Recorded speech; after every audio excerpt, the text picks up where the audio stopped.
श्री शिवाय नमस्तुभ्यम। दोस्तों, आज मैं पशुपतिनाथ के व्रत के बारे में आपको संपूर्ण जानकारी देने जा रही हूँ कि किस दिन इस व्रत को करना चाहिए और इस व्रत के क्या क्या नियम हैं। सभी ये बातें मैं आपको इस वीडियो के माध्यम से बताने जा रही हूँ। पशुपतिनाथ व्रत भगवान भोले शंकर को समर्पित है। जब आप बहुत सारी परेशानियों से घिरे हो और उन परेशानियों का आपको कोई निवारण नहीं मिल रहा हो, आप अपनी परेशानी को किसी को बता भी नहीं पा रहे हो, तब यह व्रत आपकी मनोकामनाओं को अवश्य पूर्ण करेगा। अतः पशुपति व्रत को भगवान शंकर पर पूर्ण विश्वास कर ही करना चाहिए। पशुपति व्रत के नियम। पशुपति व्रत आप कब करें?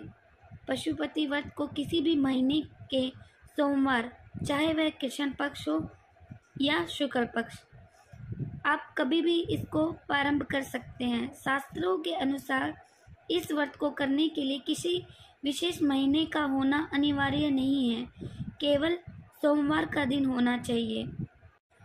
बहुत से भक्त पूछते हैं कि पशुपति व्रत कितने सोमवार करने चाहिए। इस व्रत को 5 सोमवार करने का विधान है।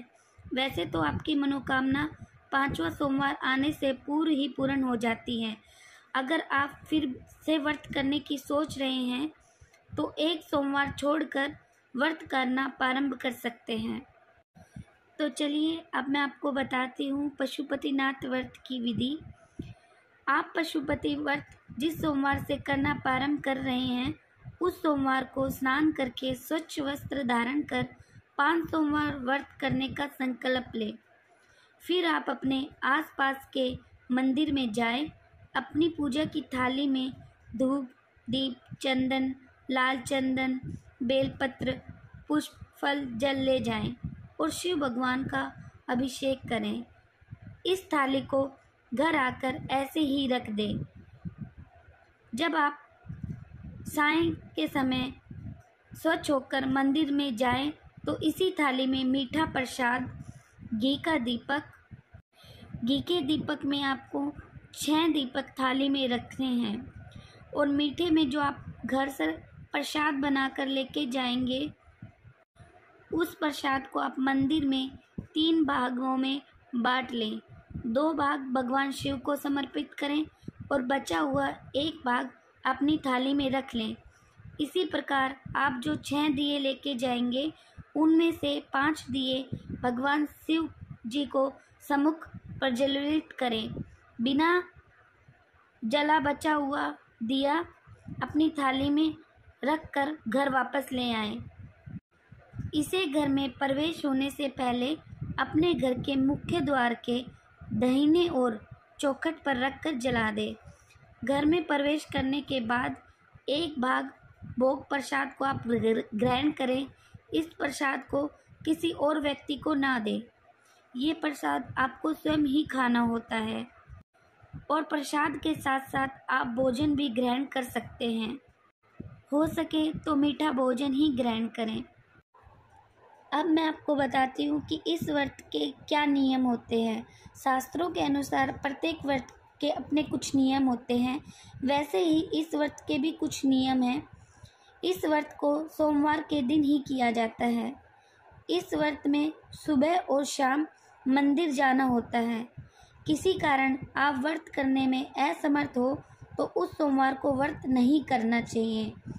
आप जिस मंदिर में प्रथम सोमवार को गए हो, उसी मंदिर में 5 सोमवार जाएं।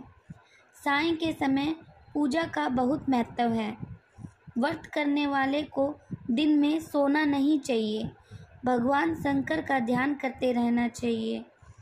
इस व्रत में आप दिन में फलाहार भी कर सकते हैं। यदि आप दोबारा व्रत करना चाहते हो तो 1 सोमवार छोड़कर व्रत प्रारंभ कर सकते हो। व्रत के दौरान श्रद्धा अनुसार दान भी करें और जो प्रसाद आप भगवान को चढ़ाकर और 1 प्रसाद जो आप खाते हो, वह आपको स्वयं ही खाना चाहिए, किसी और को नहीं देना चाहिए। पशुपतिनाथ व्रत की उद्यापन विधि में पशुपति व्रत को 4 सोमवार तक ही दी गई है। विधि से पूजा अर्चना करें। जब 5वां सोमवार हो उसको आप सायंकाल के समय मंदिर जाएं, तब अपनी पूजा की थाली में भोग प्रसाद दिया के साथ एक नारियल ले जाएं और भगवान शिव को चढ़ा दे। हो सके तो आप 108 चाहे तो आप बेलपत्र ले सकते हैं या आप 108 चावल के दाने, आप अपने श्रद्धा अनुसार 108 फूल या कुछ भी आप अपने श्रद्धा अनुसार ले सकते हैं और वो आप भोलेनाथ भगवान को समर्पित करें। इसके साथ साथ आपकी उद्यापन विधि संपूर्ण होती है। मैं आपको एक बात और बताना भूल गई कि जब हम पशुपतिनाथ भगवान का व्रत करते हैं और हाँ, अक्सर होता है कि हमारे घर में हमारे साथ साथ घर में और भी कोई पशुपतिनाथ भगवान का व्रत करता है, तो वो क्या करते हैं कि एक ही थाली में पूजा कर लेते हैं। ऐसा हमें बिल्कुल भी नहीं करना है। हमें अपनी अलग अलग थाली ही लेकर मंदिर में जाना होता है, तभी हमारी मनोकामना पूर्ण होती है। हमें एक दूसरे से कोई भी चीज़ें नहीं लेनी होती हैं। हमें अपना अलग ही एक जल का लोटा लेकर जाना होता है और अलग ही प्रसाद बनाना होता है। अगर हम एक साथ ऐसे करते हैं तभी हमारी मनोकामना पूर्ण नहीं होगी।